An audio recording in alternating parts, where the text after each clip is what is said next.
그럼 계속해서 다음 영상 보시죠. 굉장히 큰 사거리입니다. 화면을 보시면 신호가 끝날 때쯤 자전거가 길을 건너려다 출발하는 차에 치이고 말았습니다.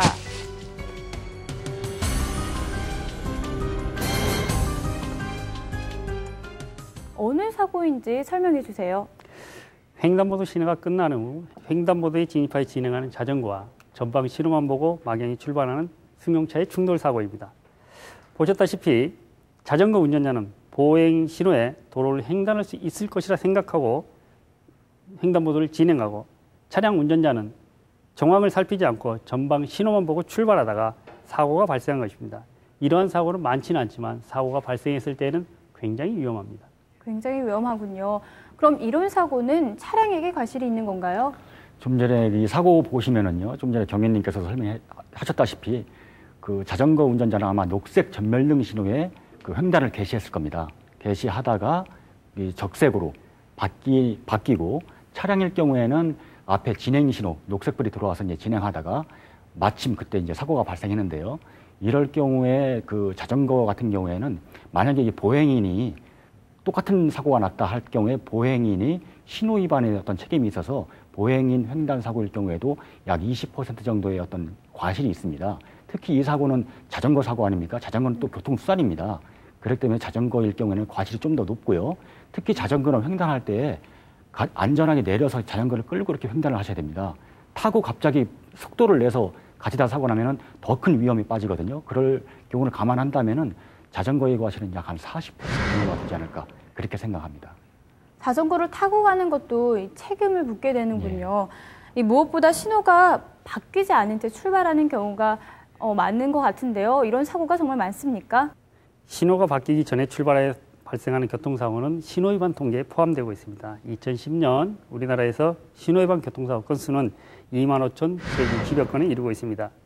이번 사고는 차량이 신호를 예측하면서 출발하면서 발생한 사고가 아니고 횡단보도가 신호가 끝날 무렵에 자전거가 무리하게 횡단보도를 건너려다가 발생한 교통사고입니다. 그렇군요. 그럼 사고 영상 다시 보고 이야기 나누겠습니다.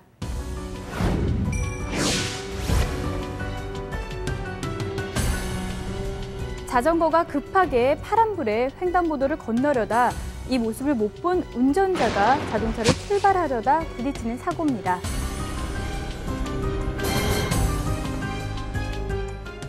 자전거 운전자가 이 자동차 이 차도를 건널 때 어떤 주의를 해야 할까요? 그 자전거일 경우 횡단보도를 이용할 때는요, 반드시 내려서 자전거를 끌고 안전하게 통과를 하셔야 되고요.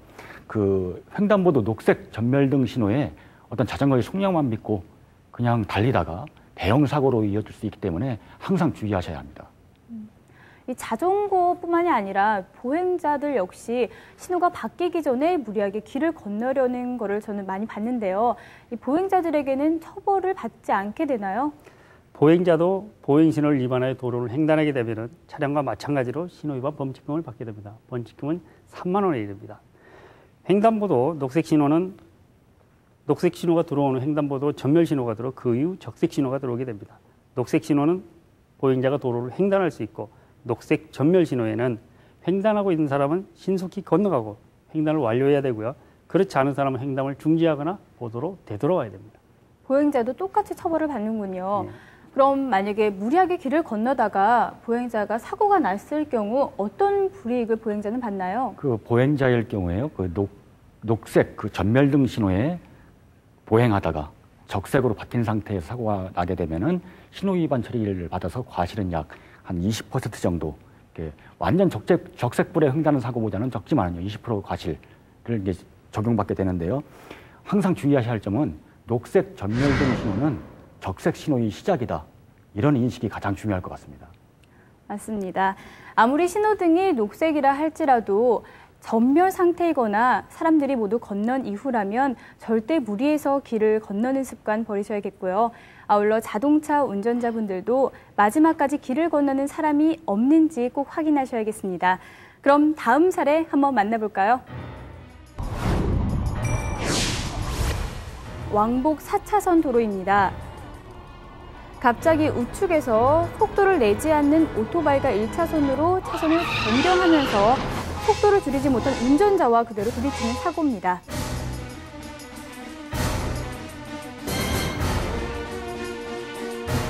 먼저 어떤 사고인지 경위를 설명해 주시죠.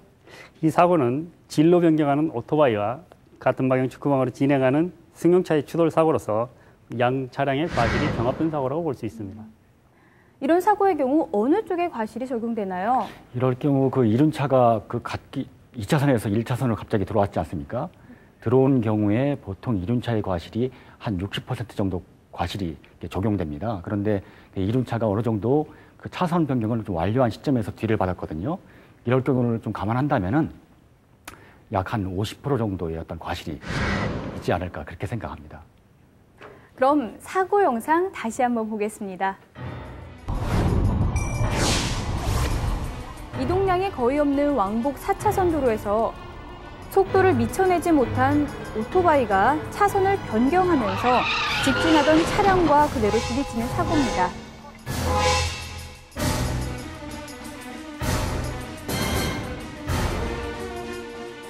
이렇게 앞에 가던 오토바이나 차량이 규정 속도에 못 미치는 속도로 가다가 사고가 날 경우 앞차의 과실은 어느 정도 되나요? 그 선행 차량은 그 교통 흐름에 방해를 주지 않는 것이 가장 중요합니다. 그 과속도 문제지만 지나친 서행도 문제거든요. 특히 이 택시나 이런 차량 같은 경우에 갑자기 이렇게 급정거한다든지 손님을 태우기 위해서요. 그럴 경우 그 뒷차량에 어떤 위협을 주는 행위이기 때문에 좀 그 부분에 대해서는 주의하셔야 되고요. 뒷차량도 물론 뭐 안전거리를 충분히 좀 확보하고 다니시는 게 좋고요. 이렇게 앞차량이 이유 없이 급정거하다가 사고가 날 경우에는 앞차량 과실도 약 한 30% 정도 적용하게 그렇게 되겠습니다. 그럼 이런 사고를 막을 수 있는 방법이 있을까요? 오토바이 운전자는 유턴을 하거나 좌회전하는 경우가 아니면 하위 차로로 진행하는 게 안전합니다.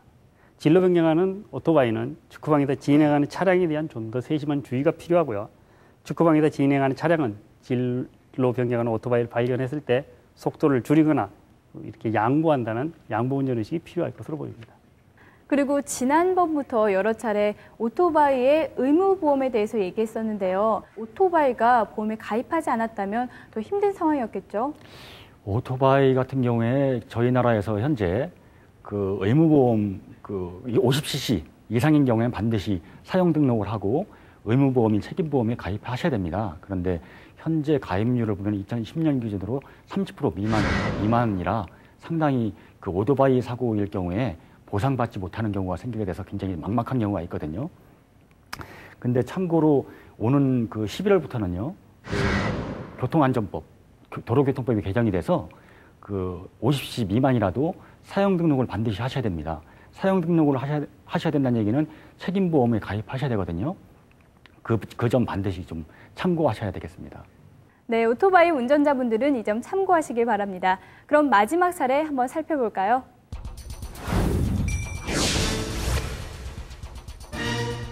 강원도 인제 지역에 있는 터널 입구인데요. 지금 비가 오고 있는 상황입니다. 갑자기 원인을 알 수 없는 상황에서 자동차가 크게 전복되는 모습입니다. 굉장히 큰 사고로 보여지는데요. 상황이 굉장히 심각해 보입니다.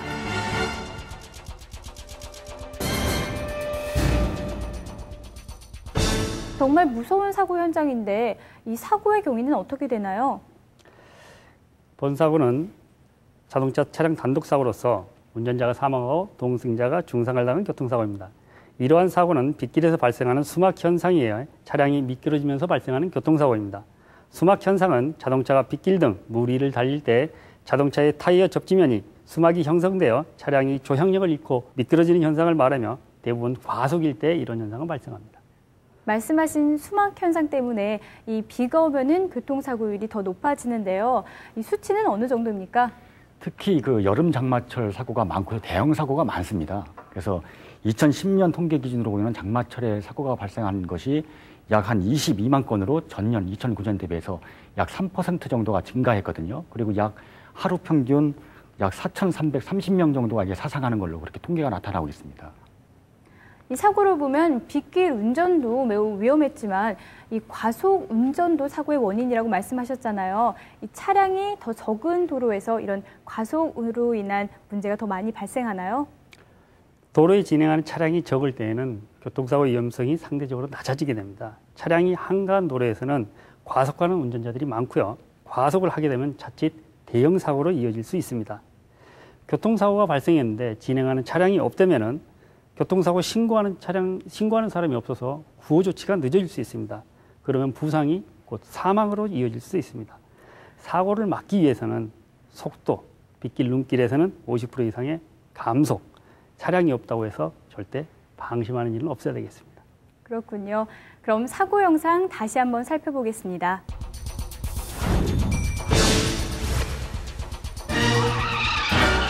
빗길에서 과속으로 인해 수막 현상이 생겨 차량이 미끄러지면서 발생한 교통사고입니다.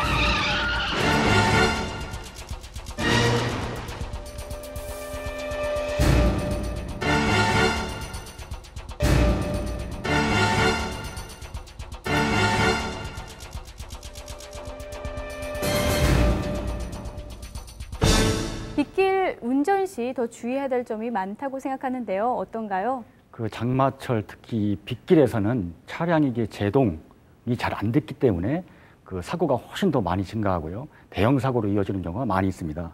평소보다도 보통 한 사망률도 30% 이상 높다고 합니다. 그래서 평상시와는 달리 속도를 최대한 감속시켜야 되고요.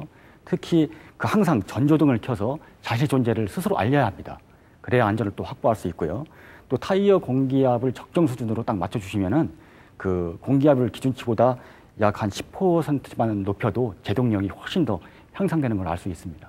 타이어 공기압도 항상 좀 체크를 하셔야 되겠습니다. 네, 중요한 정보인 것 같습니다. 사고 영상에서도 이 사고 후 다른 차량이 사고 차량을 발견하긴 했지만 잠시 멈칫하다가 그냥 지나쳤거든요. 빗길에서의 사고 차량을 발견했을 때 어떻게 해야 되나요? 빗길뿐만이 아니고 교통사고를 목격했을 때에는 즉시 경찰서 112나 소방서 112에 신고해 주시기 바랍니다.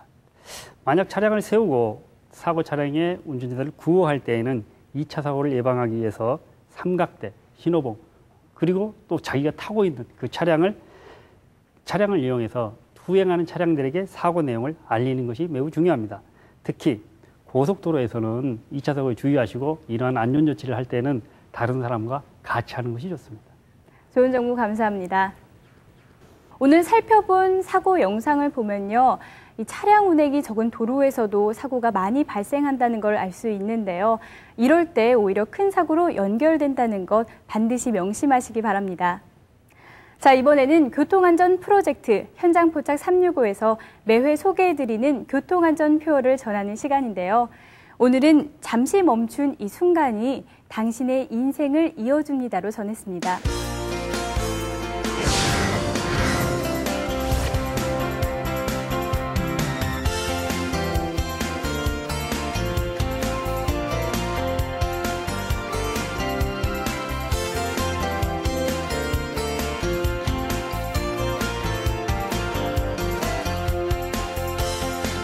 조금 서둘러 가려고 신호를 위반하는 일, 곧 사고와 이어진다는 거 알고 계시죠? 신호를 지키는 이 순간이 우리의 생명을 소중하게 지켜줄 수 있다는 사실 반드시 명심해야겠습니다.